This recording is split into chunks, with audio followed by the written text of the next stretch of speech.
10 साल हो गए हमको देखते हुए, ठीक है। तो बजट को अब जब देखते हैं तो 1% की भी उम्मीद नहीं रखते हम।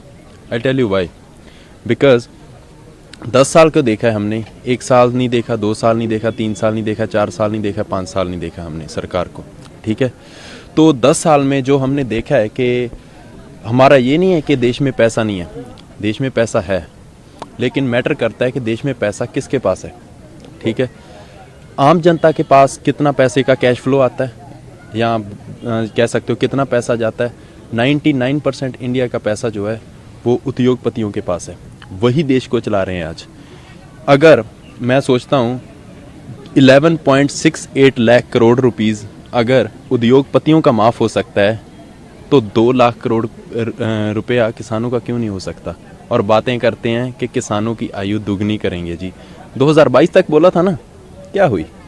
दुगनी हुई? नहीं हुई, ठीक है। तो मुझे नहीं पता टीवी दिखाएगा या नहीं दिखाएगा, बट ये असलियत है। इकॉनमी मनमोहन सिंह के जब टाइम था 8.1% ग्रोथ पर चलती थी, राइट। अब इकोनॉमिकल ग्रोथ कितना है? 5.4%।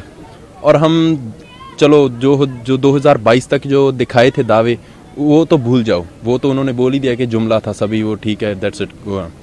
अब क्या दिखा रहे हैं?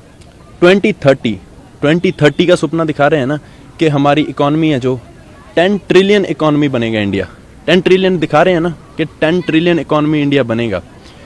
राइट नाउ जो इंडिया का करंट फेस चल रहा है, एवरेज जो इकॉनमी है 5.4% से ग्रो कर रहा है।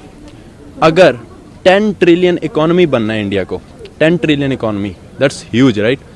उसके लिए 15% की ग्रोथ चाहिए इकॉनमी की। 15% की ग्रोथ मोदी जी लाएंगे। तो बजट से क्या आस रखते हो? बजट से कोई आस नहीं है, नथिंग। बजट से क्या आस रखेंगे? बजट से हम क्या आस रख सकते हैं? सारा कुछ तो आपने जो प्राइवेट करने के चक्कर में, प्राइवेटाइजेशन इज गुड। 1991 में एलपीजी रिफॉर्म्स लाए, right. LPG reforms, that's good. Privatisation तब तक गुड है जब प्राइवेट कंपटीशन हो। जब आप प्राइवेट कंपटीशन खत्म कर दोगे तो प्राइवेटाइजेशन जो है that will gonna lead to extreme capitalism, and extreme capitalism is always dangerous for the country where we stay.